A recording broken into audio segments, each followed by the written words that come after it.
আমাদের বাসার কেয়ারটেকার আমার একটা ভাই ছিল হাসান আর আমি তিনজন যখন দরজাতে নিছি সেনা নিছি আর মাতুল নিছি ভাঙার জন্য যখন ভাঙতেছি জোরে জোরে আওয়াজ হইতেছে তখন ভিতর থেকে ওর সাড়া দিছে যেটা আমি আছি ভিতরে তুমি কি করো আমি বাথরুমে ওর নাম হলো ওই ছেলেটা যেটা সবুজ বলতেছে ভিতরে আমি আছি তো তুই কোথায় আমি বাথরুমে আটকা পড়ে গেছে তখন ডোর ভিউ দিয়ে দেখতেছি বাথরুম আসলে খোলা হে তখন পাশে ছিল পরে আবার হে নিজে দরজা খুলে দিয়ে সে কোনো আপসেট দেখা যাচ্ছে না উনি পড়ে রয়েছে উনার একটা অংশ কিচেনের বাইরে একটা অংশ কিচেনের ভিতরে তখন এইভাবে পড়ে রয়েছে জিরবাটারে বাইর করে এইভাবে তখন আবার উনার ভিতরে গলাতে সেন ছিল হাতে ছুটি ছিল ছুটিগুলো আমরা নিচে পাইছি আর সেনের ভিতরে কানের দুল ঢুকানো ছিল আর উনার নাকের যে ফুলটা ওইটা পাইনি ভিতরে একটা তামারিয়া ছিল ওইটা আমি নিজে বাইর করছি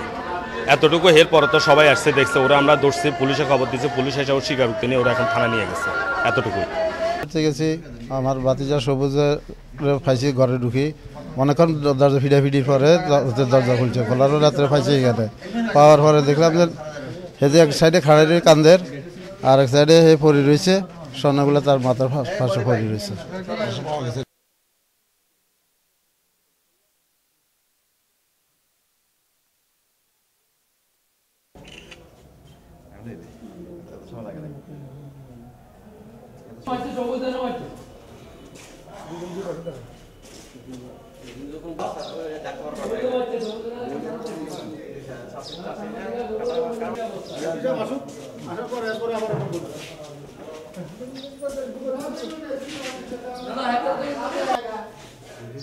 জীবনে খেলতে পারে সোহাগ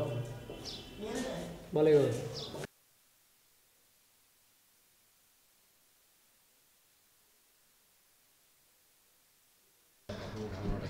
প্রাথমিকভাবে আমরা যে ধারণাটা করছি আমাদের পুলিশ সুপার মহোদয় আমাদের সাথে ঘটনাস্থলে গিয়েছিল